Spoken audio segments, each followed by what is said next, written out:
How's it going, my truant people? DrSlaking, the Slacking Doctor, back with the team builder for your Bowland Bovines in week 2 of the UBL. That's the Ultimate Battling League, I do believe. And this week we're taking on SareneGrace and her Chicago Shaymin-Sky, I think it is.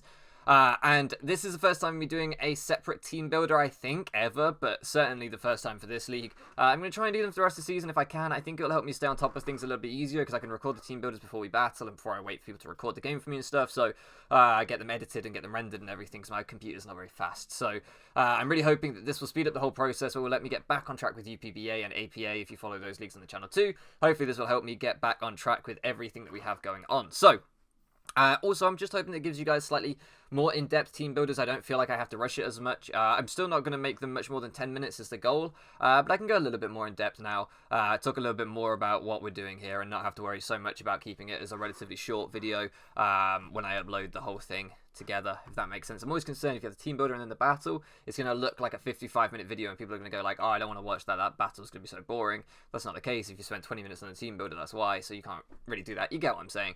Usually I spend about 8 minutes on team builders. I'm hoping these will be about 10 to 15 at most.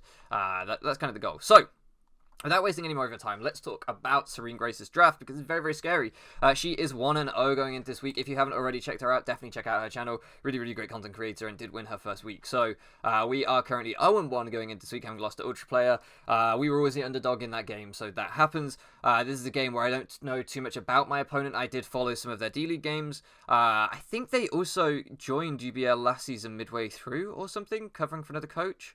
I feel like I saw some UBL games in the main season last season too, but maybe I'm mistaken there. Regardless, I know that they're a decent battler, but I don't know too much more than that. I don't know the playstyle, etc., but I know that it will be a good game. So, worked pretty hard on this team. I have to give a huge shout out, one, to my opponent, SareneGrace, for being really understanding when we scheduled, because she was going through some stuff IRL that was difficult, not really my place to talk on all that kind of stuff, but was having a bit of a difficult time scheduling anyway, but really accommodated for me so well. I had so many technical difficulties at the time we were supposed to play. My computer completely broke. I didn't think I was going to have a computer anymore, and I was just in a horrible spot, but she was super, super understanding, really, really patient despite the fact that she had a lot going on. So huge thank you to her, and a second huge thank you to Aquarius, who genned my team for me because I couldn't gen anymore because my computer broken. So huge thank you to Aquarius for genning my team for me. You will see in the battle tomorrow that all of the Pokemon are nicknamed Aquarius. They had a bit of fun with it when they were genning the team, which is completely fine. I don't mind that too much, but for this team builder we will have the proper nicknames because it's good for us to get to know the ones that we have on the team, right? So let me not waste any more time with thank yous and stuff. Thank you to my front office though, and we'll talk about my opponent's draft. So my opponent has the Mega Lopunny, the Victini, Sylveon, Shaymin, Kyurem, Ditto, Blastoise, Mandibuzz, Electros, Forretress, and the Sandslash, which you should be able to see on your screen right now.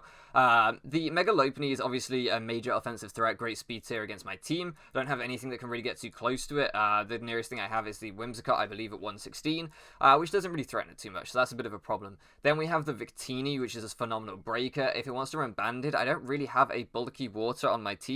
I'm trying to even remember what my water type is on this draft. Rotom Wash. Doesn't get reliable recovery, so it's not like having a Milotic or something. Of course it does get Bolt Strike anyway for those kind of things, but still, just a regular Banded set is going to be really scary. If that comes, I need to be prepped for it, even if I don't think it has the best matchup, which I don't. And then there's other things like the Sylveon, which is great support, Shaymin, which can do a job, Kyurem, which can be very scary in the right hands, Sub-Roost, Toxic, Pressure Stall, or Scarf, or whatever. Just in general, a very scary draft, and of course the Victini is Z as well. The lower tier threats like Electros, Forretress, and Sandslash, not too worried about, but the Mandibuzz and the Blastoise on there I think will definitely come, as they're able to deal with my Infernape pretty well between them, as well as my Mega Glalie. So, with that in mind, we're going to kick off the team. The first one is that Infernape that I just mentioned, and because I do think that my opponent has pretty good checks to it in the Victini, which resists both stabs, for example, although it isn't that bulky, but especially the Mandibuzz and the Blastoise, we've decided to just run a full-on Banded set this week. If the Sylveon wants to come in predicting close combats, it's going to take a huge amount of damage from Flare Blitz.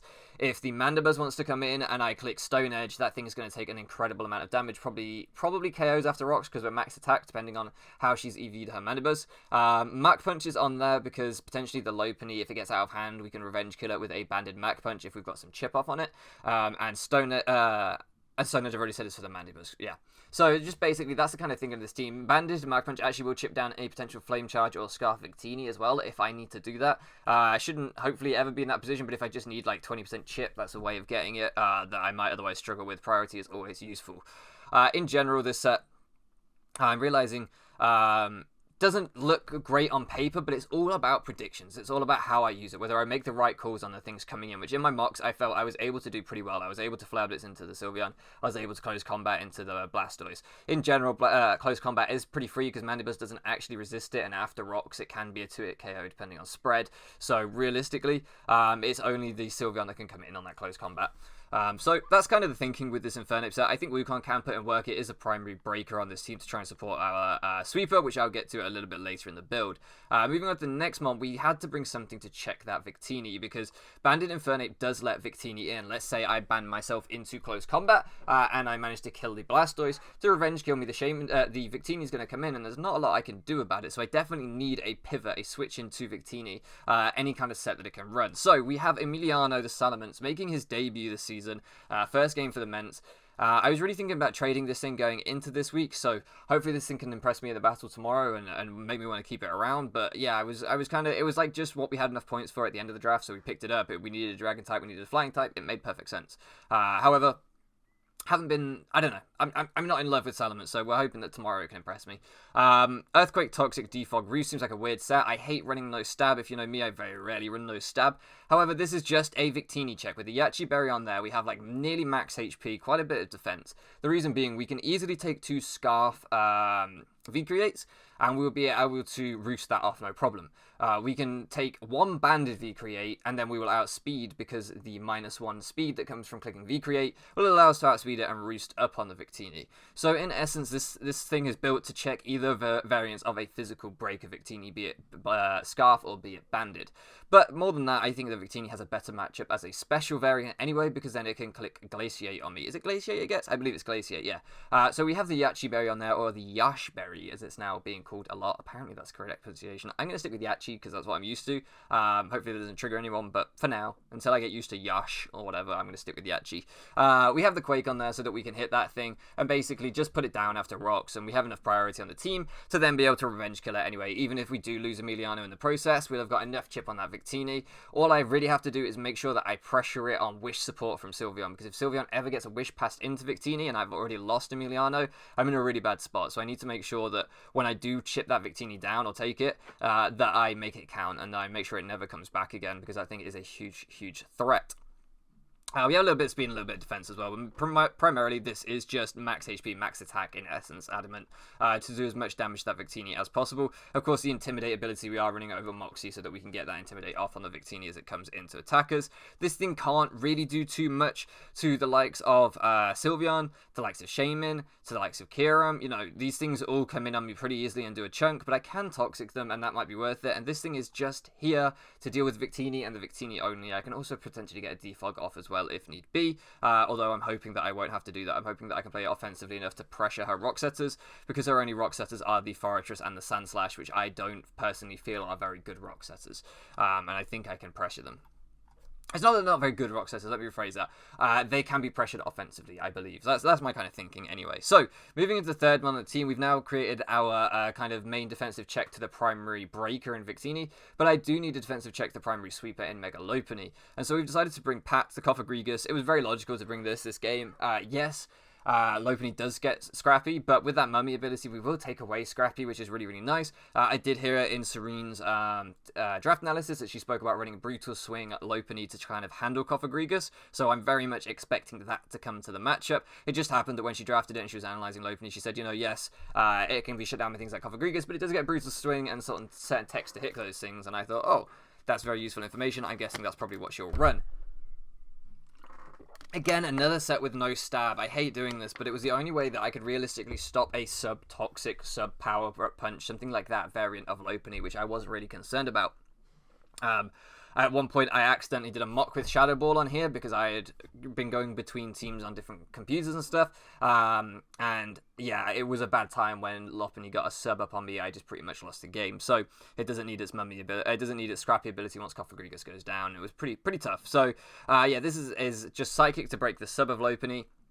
knockoff, because if I can catch the Mandibuzz coming in, which I think looks like a logical switching to me, predicting either like Will-O-Wisps or Shadow Balls or Psychics, if I can catch that with a knockoff coming in and take away its leftovers, that makes Ape's breaking job so much easier, so much easier. It also stops Victini coming in on me for free with just that Psychic on there. I can get rid of its potential Scarf or its Band, which could be huge. If it is a Z variant, then that's pretty rough, but I can at least Toxic Pain Split it back up, especially if it's physical, because this is pretty much max XP, max Fizz Def. We have a little bit of Spidef in there, but not too much.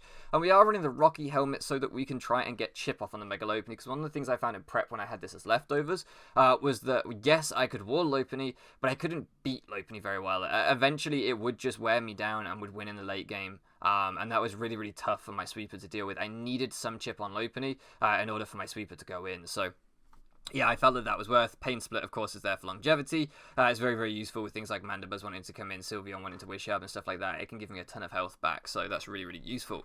And speaking of the Sylveon, the fourth member on the team is Big Steve. I knew that I wanted Rocks in this game to pressure the Victini and the Mandibuzz. And one of the main problems with my draft at the minute is that my rockers are Big Steve, Wukong, and the Lycanroc Cagliostro. So my rockers are not ideal, right? Infernape and Lycanroc are okay rockers, but they're fast, offensive, frail rockers, and if you get it wrong with them, you're going to lose a mon that's potentially pivotal to your attacking prowess.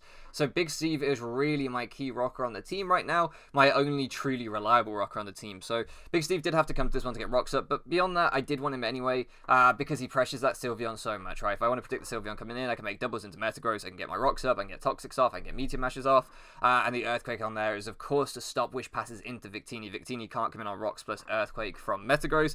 If Sylveon tries passing a Wish into it, it's going to go down. Sugar Berry is on there so that I can also try and take on the Kyurem. I did really want Bullet Punch on this set, but in the end, the Toxic was more useful for wearing things like the Mandibuzz, like the Mega Lopunny, like the Shaymin. I mean, Shaymin gets Natural Cure, but while it's in against me, at least I can wear it down a little bit. But yeah, just in general, I felt that Toxic was more useful to just spread that status around and break things down. We are pretty much walled by Forretress, but we do also pretty much wall Forretress, so swings and roundabouts there, really. The Sugar Berry is to take Earth Powers from the Kyurem and then Meteor Mash it if we need to do that, because Kyurem is pretty scary to this team that I've brought. Salaman's obviously being weak to Ice, the Infernape obviously being weak to the Earth Power spam, the Cofagrigus being heavily Fizz Def, not being able to take too many hits. A potential Scarf Kyurem does look scary in my opinion, so the Sugar Berry on there basically just stops Scarf Kyurem from ever sweeping me and cleaning up the game. Yeah, that's the kind of thinking with Big Steve.